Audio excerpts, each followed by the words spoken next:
নমস্কার বন্ধুরা, 2024 NEET exam, যেটি ভারতের ভবিষ্যৎ ডাক্তার বাছাই করার জন্য দেশের একটি বড় প্রবেশিকা পরীক্ষা, আজ দুর্নীতিতে পরিপূর্ণ।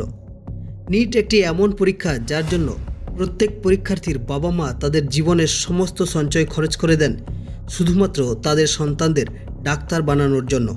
এবং এই পরীক্ষার প্রেসার এতটাই যে প্রত্যেক বছর অনেক ছাত্রছাত্রী অসফল হওয়ার জন্য আত্মহত্যার পথও বেছে নেয়। सॉरी मम्मी पापा, पर मैं किसी चीज़ के लायक नहीं। लेकिन इस बार हम हार्ड वर्क कर रहे थे, बट फिर भी कोई रिजल्ट नहीं आया। कि नीट का मेंटल प्रेशर हद से ज़्यादा हो गया। ক্লাস 12 পাস করার পর এই পরীক্ষা প্রত্যেক ছাত্রছাত্রীর কাছে একটি স্বপ্নের মতো, কিন্তু যা আজ বিশাল স্ক্যামের শিকার। নিট এক্সাম পরিচালনা করে এনটিএ অর্থাৎ ন্যাশনাল টেস্টিং এজেন্সি নামক একটি সংস্থা। যখন এটি বাস্তবায়িত করা হয় তখন অনেকেই ভেবেছিলেন যে এটি যোগ্য প্রার্থীদের একটি মেধাভিত্তিক নির্বাচনের পরীক্ষা হবে, যা ক্লাস 12-এর নম্বর ভিত্তিক নির্বাচনের ঠিক বিপরীত পদ্ধতি।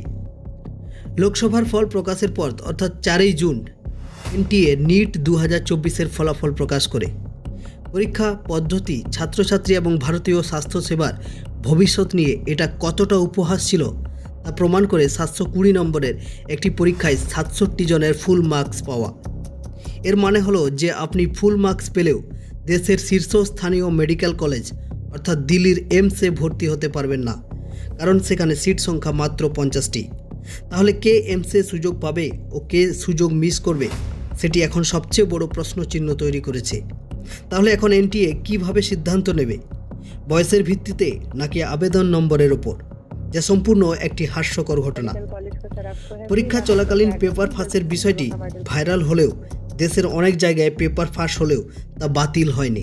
এমন ঘটনাও সামনে এসেছে যে একই কেন্দ্র থেকে 7 জন পরীক্ষার্থী 720 স্কোর করেছে, যেটি বিগত বছরগুলিতে ছিল একটি স্বপ্নের মতো। প্রতি বছর কাট অফ বৃদ্ধির সঙ্গে পরীক্ষায় জিজ্ঞাসা করা প্রশ্নের মান খারাপের অভিযোগ করে আসছে শিক্ষার্থীরা, তবুও মান উন্নয়নে কিছুই করা হয়নি। ছাত্রছাত্রীদের 719 এবং 718 নম্বর পাওয়ার খবরও পাওয়া গেছে, যা স্বাভাবিক পরিস্থিতিতে অসম্ভব, কারণ 720-এর পর সম্ভাব্য হাইয়েস্ট স্কোর হলো 716। তাহলে কিভাবে এই স্কোরগুলি সম্ভব? ব্যাপক প্রতিবাদের ফলে এনটিএ জানায় যে তারা তাদের প্রশ্ন তৈরি করার জন্য কম সময় পেয়েছে এবং আদালতের নির্দেশে তারা পরীক্ষার্থীদের বোনাস পয়েন্ট প্রদান করেছে। যদি তাই হয়ে থাকে তাহলে কত বোনাস পয়েন্ট যোগ্য হয়েছে, যার উত্তর এনটিএ প্রকাশ্যে আনতে পারেনি। তাহলে এটি একটি স্ক্যাম ছাড়া কি হতে পারে? তবে ডাক্তার নির্বাচনের এই পদ্ধতিটি সঠিকভাবে বাস্তবায়িত না হলে কারা ভবিষ্যতে সঠিক চিকিৎসা দেবে? যারা মেধার ভিত্তিতে যোগ্য নাকি যারা এই স্ক্যাম থেকে লাভবান? কমেন্ট সেকশনে অবশ্যই জানাবেন। ধন্যবাদ।